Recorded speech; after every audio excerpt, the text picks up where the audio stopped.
ರಸ್ತೆಗೆ ಮಣ್ಣು ಸುರಿದ್ರು, ಟೈರ್ಗೆ ಬೆಂಕಿ ಹಚ್ಚಿದ್ರು, ರಸ್ತೆಯಲ್ಲಿ ಮಲಗಿ ಆಕ್ರೋಶವನ್ನ ಹೊರಹಾಕಿದ್ರು. ಬಸ್ ಟೈರ್ ಗಾಳಿ ತೆಗೆದು ಭಾರಿ ಹೈಡ್ರಾಮಾ.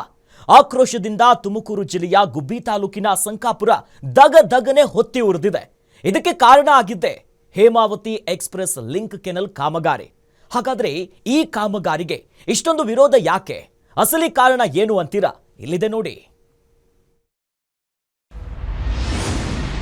ಮತ್ತೆ ಭುಗಿಲೆದ್ದ ಹೇಮಾವತಿ ಕೆನಾಲ್ ಆಕ್ರೋಶ.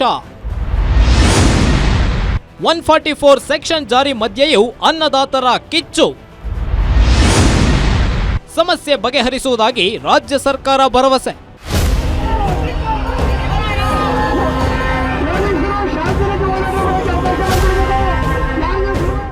ಎಸ್, ನೋಡಿದ್ರಲ್ಲ, ಇದು ಹೇಮಾವತಿ ನದಿ ನೀರಿನ ವಿಚಾರವಾಗಿ ತುಮಕೂರು ರೈತರು ತಮ್ಮ ಆಕ್ರೋಶ ವ್ಯಕ್ತಪಡಿಸಿದ ಪರಿ.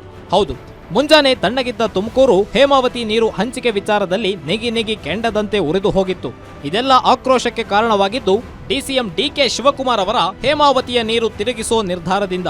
ಅರ್ಥಾತ್ ತುಮಕೂರು ಭಾಗಕ್ಕೆ ಸೀಮಿತವಾಗಿದ್ದ ಹೇಮಾವತಿ ನದಿ ನೀರನ್ನ ತಮ್ಮ ತವರು ಜಿಲ್ಲೆಯಾದ ಬೆಂಗಳೂರು ದಕ್ಷಿಣ ಭಾಗಕ್ಕೆ ಹರಿಸಲು ರೂಪಿಸಿದ ಕಾರ್ಯಯೋಜನೆಗೆ ರೈತರು ಕೆಂಡ ಕಾರಿದ್ದಾರೆ.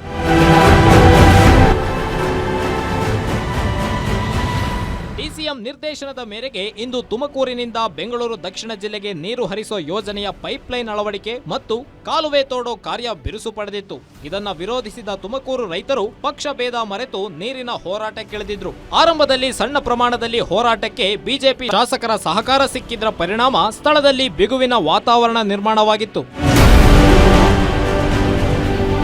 ಇತ್ತ ಪ್ರತಿಭಟನೆ ತೀವ್ರಗೊಳ್ತಿದ್ದ ಹೊತ್ತಿಗೆ ಡಿಸಿಎಂ ಡಿಕೆಶಿ ಹಾಗೂ ಜಿಲ್ಲಾ ಉಸ್ತುವಾರಿ ಸಚಿವ ಡಾಕ್ಟರ್ ಜಿ ಪರಮೇಶ್ವರ್ ಪ್ರತ್ಯೇಕ ಸಭೆ ನಡೆಸಿ ಪರಿಸ್ಥಿತಿ ಸುಧಾರಿಸುವ ಕುರಿತು ಚರ್ಚೆ ನಡೆಸಿದ್ರು. ಸಭೆ ಬಳಿಕ ಮಾತನಾಡಿದ ಪರಮೇಶ್ವರ್ ಸಮಸ್ಯೆ ಬಗೆಹರಿಸುವ ನಿಟ್ಟಿನಲ್ಲಿ ಅಗತ್ಯ ಕ್ರಮ ಕೈಗೊಳ್ಳೋದಾಗಿ ಹೇಳಿದ್ರು. ಇರಿಗೇಷನ್ ಮಿನಿಸ್ಟರ್ ಡಿಸಿಎಂ ಅವರ ಅಧ್ಯಕ್ಷತೆಯಲ್ಲಿ ಒಂದು ಸಭೆ ಮಾಡಿದ್ರು. ಆ ಸಭೆಯಲ್ಲಿ ಎಲ್ಲ ಚರ್ಚೆ, ಅವರು ಇದ್ರು, ನಮ್ಮ ಎಲ್ಲರ ಚರ್ಚೆ ಆದ ನಂತರ ನಾವು ತೀರ್ಮಾನ ಮಾಡಿದ್ದು ಚರ್ಚೆಯಲ್ಲಿ ಒಂದು ಟೆಕ್ನಿಕಲ್ ಕಮಿಟಿಯನ್ನು ಮಾಡಬೇಕು, ರಿಪೋರ್ಟ್ನಲ್ಲೂ ಕೂಡ ಇದನ್ನ ಮಾಡಬಹುದು ಅಂತ ಹೇಳಿ ಅವರು ಕೊಟ್ಟಿದ್ದಾರೆ. ಆ ಆಧಾರದ ಮೇಲೆ ಕೆಲಸ ಪ್ರಾರಂಭ ಮಾಡೋದಕ್ಕೆ ಶುರು ಮಾಡಿದ್ವಿ. ಈಗ ಅವರು ತಡೆಯೋದಕ್ಕೆ ಬಂದಿದ್ದಾರೆ. ಅದಕ್ಕಾಗಿ ಒಂದಿಷ್ಟು ಗಲಾಟೆಗಳು ಮತ್ತೊಂದು ಎಲ್ಲ ಆಗಿದೆ. ಅದನ್ನ ಕರೆದು ನಾವು ಅವರಿಗೆ ಮಾತಾಡಿ ಸರಿಪಡಿಸ್ತೀವಿ.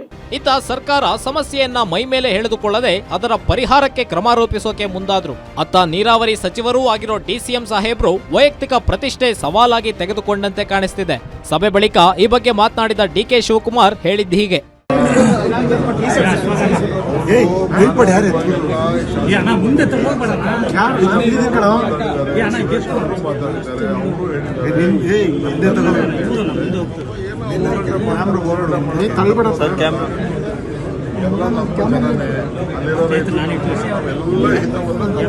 ಈ ಎಲ್ಲಾ ಬೆಳವಣಿಗೆ ನಡುವೆ ಸರ್ಕಾರಕ್ಕೆ ಮುಖಭಂಗವಾದಂತೆ ತಡೆಯೋ ಪ್ರಯತ್ನಕ್ಕೆ ಕೈ ಹಾಕಿದ ಸಿಎಂ ಸಿದ್ದರಾಮಯ್ಯ ತುಮಕೂರು ಜಿಲ್ಲಾಡಳಿತ ಸಂಬಂಧಪಟ್ಟ ಅಧಿಕಾರಿಗಳಿಗೆ ತುರ್ತು ನಿರ್ದೇಶನ ನೀಡಿ ಕಾನೂನು ಸುವ್ಯವಸ್ಥೆ ಕಾಪಾಡುವಂತೆ ತಾಕೀತು ಮಾಡಿದ್ರು. ಹಾಗೆಯೇ ಎಲ್ಲರಿಗೂ ಯಾವುದೇ ರೀತಿಯ ಗೊಂದಲವಾಗದಂತೆ ಸಮಸ್ಯೆ ಬಗೆಹರಿಸುವ ಭರವಸೆ ನೀಡಿದ್ದಾರೆ. ಇನ್ನು ಉಭಯ ನಾಯಕರು ಸಮಸ್ಯೆ ಬಗೆಹರಿಸುವಂತೆ ಸಭೆ ಮಾಡಿ ಭರವಸೆ ಕೊಟ್ಟರೂ ಕೂಡ ರೈತರು ಮಾತ್ರ ಪೈಪ್ ಒಡೆದು ತಮ್ಮ ಆಕ್ರೋಶ ಹೊರಹಾಕಿದ್ರು. ಇನ್ನು ಈ ಹೋರಾಟ ಮುಂದಿನ ದಿನಗಳಲ್ಲಿ ಯಾವ ರೀತಿ ತಿರುವು ಪಡೆದುಕೊಳ್ಳುತ್ತೆ ಎಂಬುದನ್ನ ಕಾದ್ ನೋಡಬೇಕಿದೆ.